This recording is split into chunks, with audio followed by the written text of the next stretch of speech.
Okay, that actually does feel significantly different, I have to say. What about trails?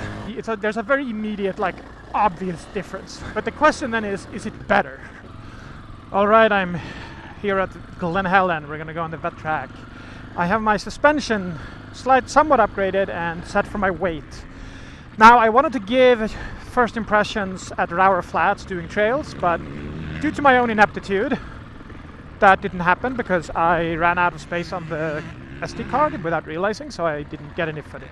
Now, to be clear, I'm on a motocross track now, the vet track, right? So this is not a motocross bike, so this is kind of the point here is not like best suspension on a motocross track. This is just me as an intermediate rider. In a motocross setting, I'm probably like upper end beginner, lower end intermediate, but in general, I'm kind of an intermediate rider. And I've been riding, I have 70 hours I had on this bike, with me being several, like, let's see, so probably 40 pounds above the maximum range that is reasonable for the stock suspension. So I rode it like that for 70 hours, and now it's set properly, right? And it's slightly upgraded, but it's nothing crazy. So revalved and so on, right? So resprung. So I will give you some first impressions on the motocross track, going very carefully. This is my first time on the motocross track, so careful first lap. And then I'll talk a little bit about the actual first impressions on the trail, and my goal is to sort of convey how much of a difference it makes to somebody with my skill level and in my circumstance. So you can help figure out how much it's worth it to pay for an upgrade.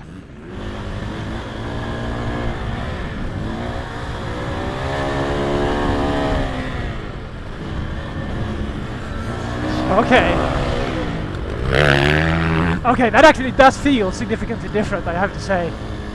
Let me explain in a moment. So, that actually felt significantly better.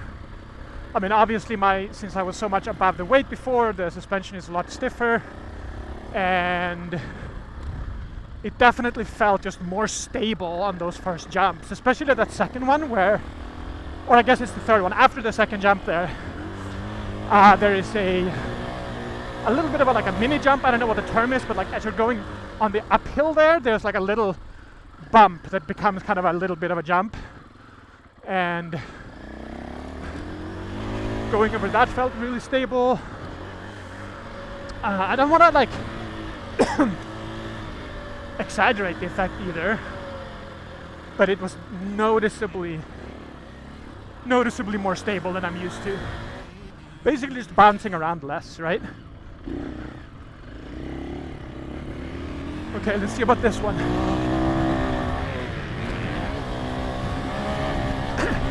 Yeah, that felt good too.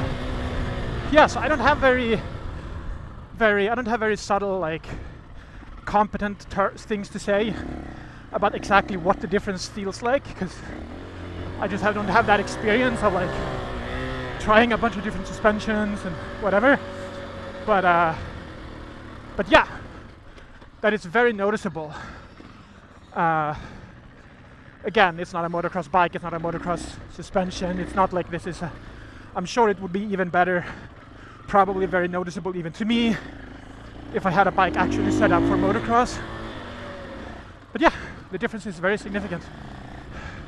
Let's try this again, a little bit less tepidly.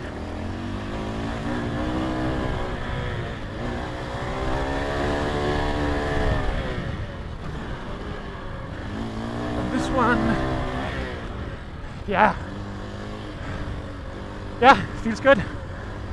Alright, so what about trails? What happened at Rowher Flats, where I didn't get to save the footage? So, you know, the effect was kind of what you would expect perhaps, right? It was not, so, okay, first off, whenever there's stuff like this, people talk about whatever it is, whether it's tires, whether it's clutch levers, whatever, some technical aspect of a bike. There's always this question of like, okay, how big of a difference is this really? Like, is this something where a very high level rider is gonna have like subtle preferences and they're really gonna notice a difference, but like most riders aren't gonna notice, or is it something that's super obvious to everybody, or somewhere in between, right? So with the Rowher Flats experience, and I think it's fair to say here too so far, there's a very immediate, like, obvious difference, right? So you don't need to be some expert to feel like you can tell that the suspension is better set up for this bad braking.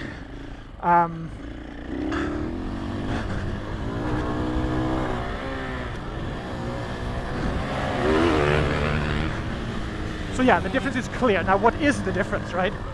So for trails, the obvious thing is that it's more stiff, right? It just feels different, meaning that's what makes it an obvious difference.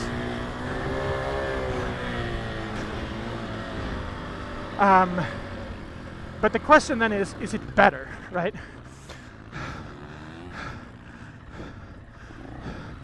And so I think the answer, even for the riding that I do, like again, not super high level mega performance, right? I believe the answer is yes, fairly obvious. It's not as obvious that the fact that there's a difference is super, super, super obvious. There's no talking about it. Is it better? And it's hard to quantify, or I don't know exactly how to describe it, but riding trails definitely felt more stable. So you're running into like rocks and roots and stuff like that.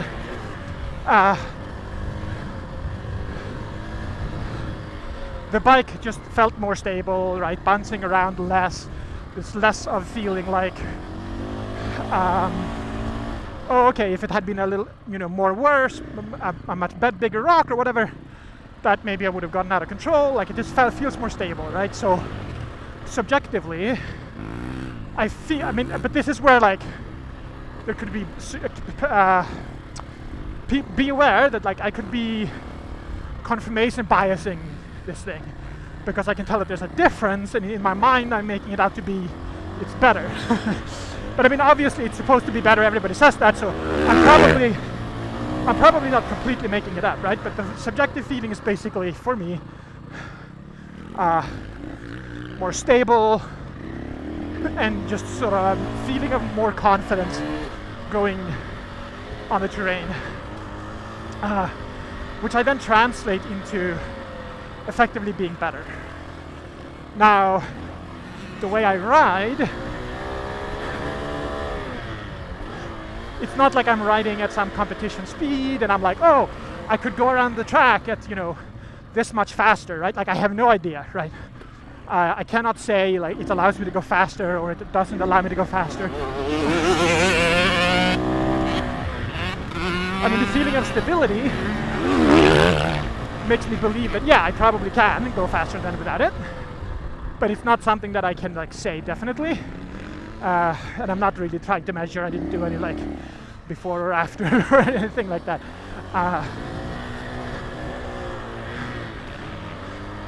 So I would say,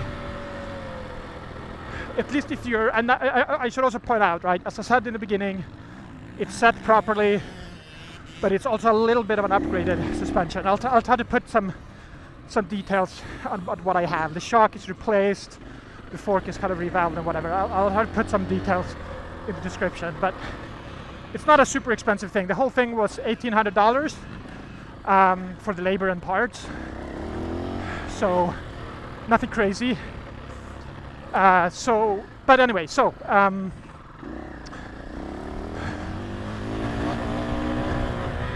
what was I saying?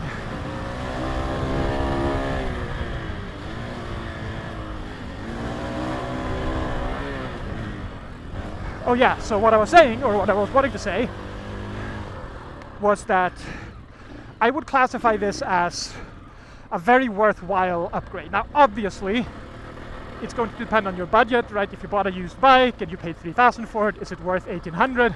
I don't know, right?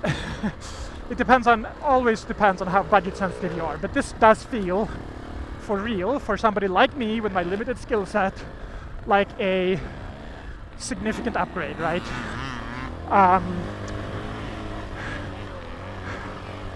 Now,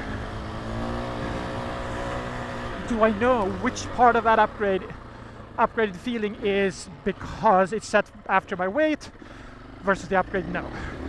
But keep in mind, I had 70 hours on this bike after coming, to briefly recap my experience.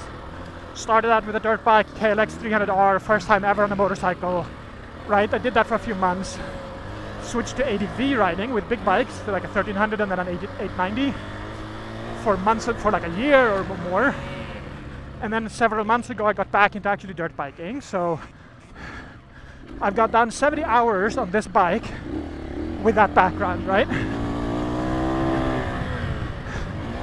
And I didn't feel like there was a problem. But yes, I could tell that the suspension was soft, right? It wasn't like, ugh, I don't know what you're talking about. Why would I upgrade it?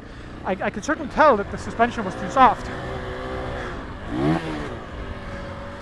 But I fucked up there a little bit. Had to apply some throttle because I was coming too far forward.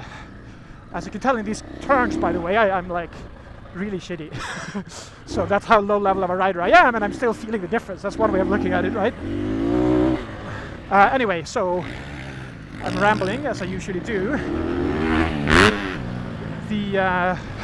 So 70 hours, right, on the bike. And I've grown a ton since then. I've tackled significantly more technical terrain than when I started, right? Took a few weeks for me to be as comfortable doing uphills. I was learning body position, I felt like almost all over again because of the smaller bike. And I've been progressively getting more comfortable both on the motocross track and on the trails, like technical trails, since then. So I've learned a ton. I had a bunch of fun for 70 hours of riding, right? Without this upgrade. And that is, again, I was about 40 pounds above the upper range of what the stock suspension is supposed to be used for. So I was around 120 kilos. You can translate that to pounds. And I'm still dropping weight, but yeah. So, and this suspension, by the way, is set so that I am currently like in the upper range of what is good for the suspension, because I anticipate losing more weight, and I want it to last further. But anyway, point is, even without the suspension upgrade, I got a shit ton out of this bike, and it wasn't so much a problem, right? It was almost more like I'm curious what it feels like. Like, what's the difference if I upgrade the suspension? Now, had I had a better suspension from the get-go, would I have maybe learned faster or something?